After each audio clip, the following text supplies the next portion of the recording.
Everyone who works in the Peruvian Football Federation right now, especially the president Agustin Lozano, should all be tried for crimes against humanity. The stuff that they've done to the national team should actually constitute a breach of the Geneva Convention, and all these people should never work in soccer ever again. So if you don't know, right now Peru sit ninth in the CONMEBOL World Cup qualifiers.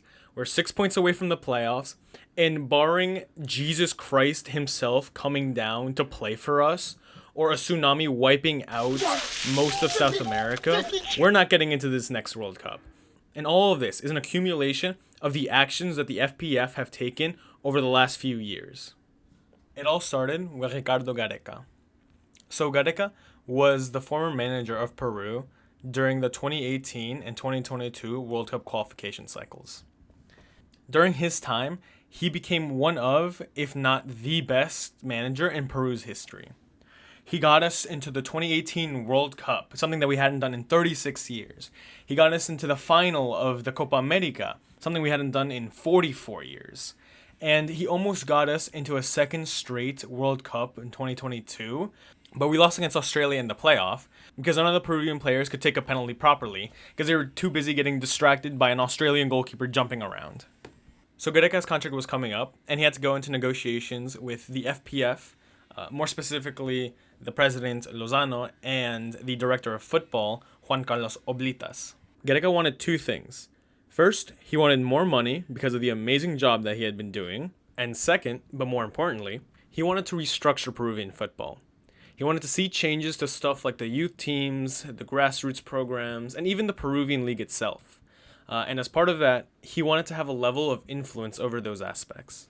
He thought that with a good system in place, the quality of talents in the country would increase, the Peruvian leagues would do a lot better, and be able to have Peru compete at a much higher level on the world stage. But of course, we can't have anything nice in this country. So Oblitas and Lozano saw this, and not only did they decide to deny Gareca's request for restructuring within the FPF, but they also decided to lowball him. They looked him dead in his eyes and offered him a contract that was 40% less than what he was currently on. I don't know if they thought this was like a Facebook marketplace kind of negotiation, but you can't really do that to a man who's been doing so well, breaking records for the team he's coaching. But not only that, these cheap fucks also decided that they wanted to cut the amount of coaching staff that they were paying. So not only were they asking Gareca to stay on and take less of a salary, they also wanted him to do that with less of the coaching team behind him that actually even helped him get these results in the first place. I don't know if Lozano understood what he's asking for, because this is not like cutting an extra chef in the kitchen or cutting an extra kit man. Sure, those are also very fucked up things to do, but he was just trying to get rid of like important pieces in the coaching staff. Like the coaching staff, bro. Like these aren't random people that you're cutting. Like they're actively helping with the performance of the team. This all left a sour taste in Gareca's mouth, and he decided not to renew. So Oblitas went out into the market and brought back Juan Reynoso to take over as the manager. He was a completely different person than Gareca was. Reynoso liked playing more defensively, he was a little more cautious, and the team just wasn't good for that. So we played 6 games in the 2026 World Cup qualifying with him, and we lost 4 times. We drew twice, we won 0 of them, and to just show how bad our attacking was, we got 1 goal in 6 games. We got 1 goal in 540 minutes of football. That's a whole workday right there. Like it's a whole 9 to 5, and we scored 1 goal throughout that whole time. And him being Gareca's successor just made it all so much worse, because it just seemed like the team was finally in an upward trajectory. We had something we could build off, and then we go through a third of the qualification cycle and we just drop stinker after stinker. We just don't do anything as a team. We didn't improve. And then we had to go find another manager because after 6 games, obviously, no one wants to watch this. So the FPF decided to fire him. Oblitos went out and found us another manager. His name was Jorge Fossati, and he was barely any better. Fossati did give us our first win of the qualifying against Uruguay, which was great, but then we also drew twice, lost 3 more games, and at the 2024 Copa America, we got out in the group stage with only 1 point and having scored 0 goals over 3 games. Oh, and actually, over the 6 games that Fossati was in charge in the qualifiers, we scored 2 goals. Bro, these guys are so ass, man. What the fuck? So yeah, after Fossati's final game in charge of Peru, we were sitting rock bottom of the table. Don't forget, the whole reason why we even had these 2 coaches to begin with was because Lozano wanted to be cheap with Gareca. So instead of paying a man who had proven himself in this job what he wanted, he decided to waste money getting another manager and having to pay his severance because he was really ass. And then spending more money on another manager. But then because he's also ass, but only slightly less ass than the last ass guy, we had to spend even more for a severance package for this guy because he wasn't really good, because they're both piles of shit. But it's just like saying that we replaced a pile of dog shit with a pile of cat shit. Like, it's still a pile of shit. We're still in, like, the fucking worst position possible. But don't worry. We're saving money. We saved money now, you know? Like, I don't think Gareca was fucking asking for the GDP of a small nation to stay on. But no, this was for sure the better approach. This was definitely the result that we wanted. Great job. Mission accomplished. We did it. After going 0 for 2 for hiring managers, Oblitas obviously was fired. But he wasn't just fired in a normal way. No. That would be too easy. We had to have as much drama and as much BS in it as possible. For a bit of background, Juan Carlos Oblitas joined as the sporting director of the FPF in 2015. He was then promoted to director of football in 2022 for his good work in the federation. One of his first acts when he was hired was actually appointing Gareca as head coach. So even though he had gotten the last 2 very wrong, he pretty much oversaw a golden era of Peruvian football. But besides all that, he was also a really good player back in his day. He played for the national team, and he did really well. So obviously, he deserved all the respect in the world in his send-off. But that's not what he got. What he got was a notarized letter sent to his house from Lozano and the FPF saying that he was fired. Not even a face-to-face meeting with the president. No. That's too nice. And then shortly after he received that letter, the FPF made a social media post about his departure.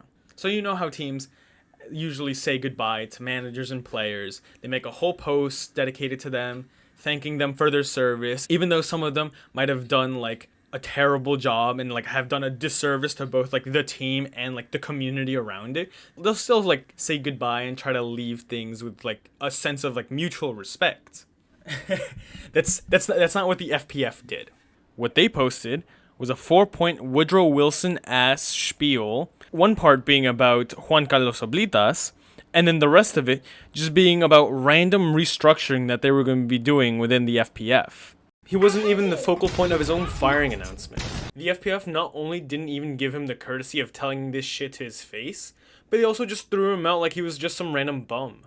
But don't worry, there's another side to this, because there always is with Peru. Shortly before Oblitas was fired, Lozano was actually arrested as part of an investigation into his involvement with an alleged criminal organization called Los Galácticos, who used FPF funds for personal gain. So yeah, we have amazing people in charge, I know.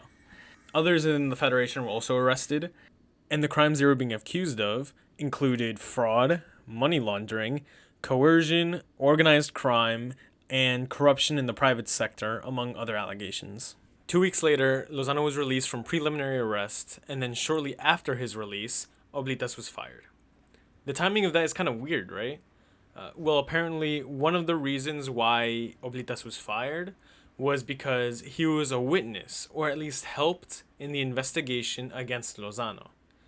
Oblitas hasn't confirmed this, but when you take into the account the way he was treated, it all kind of makes sense. And of course, now we have another case of people in the Football Federation being corrupt and greedy and just not having Peru's best interest in mind. And the best part is, when Lozano was released from a preliminary arrest, like this is just the first part of this process, he started thanking everyone, his family, like the justice system, saying how justice had been done. and how that there's a God that watches everything we do. Like, bro, you do know that they're still investigating your ass, right? Like, it's not over. You haven't gotten away with any of your crimes, and you have the nerve to talk like you're fucking Nelson Mandela? Like, why are you happy? Like, things can still happen, man. Like, are you dense? Like, what are you talking about? But so, the national team also needed a new manager. And now without a director of football, it was up to Lozano to go find a new one. The man he chose was Oscar Ibanez, and he was so giddy with his decision that during Ibanez's presentation, he took the time to clearly say to the country that this man was his choice. Lozano also took the time to send a fuck you to Oblitas, completely blaming him for appointing the last two managers and trying to absolve himself of any of the blame. We haven't done well with the last few coaches that accompanied us, but we were respectful of the recommendation and the decision of our director of football. But today, the decision has been taken by the board of directors on behalf of its president with all the statutory powers. This guy is something else, man. Oh my god. Oh, and the man that Lozano was so proud of bringing in, he's had very little in terms of managerial experience and success. Ibanez, for as good as a player he was back in his day, had done a poor job at his previous clubs. So what the fuck are you so happy about? This guy is just a caretaker. He's just here to make sure that we don't embarrass ourselves in our last few games, and then we move on to the next guy next cycle. I guess he was trying to paint a picture during this press conference so that if Ibanez somehow did really well and got us into the World Cup, Lozano would look like the genius who just masterminded the country's whole recovery. But it didn't work. To be fair, Ibanez did seem to do better than his predecessors, though it would have been hard to be worse than last. But we didn't get the results we needed, and now we're on course to be eliminated from World Cup contention next game. So yeah, you should be real proud about that appointment. So that's why Peru is where it is now. We have the Federation running amok, led by a president who's more concerned about his own ass than the country he supposedly represents. I guess we'll just have to see what comes next for this team, and hope that we can find our way back to what we had pre-2022. Because if I have to wait until I have a family and a mortgage to see Peru at the World Cup again, I might just kill myself.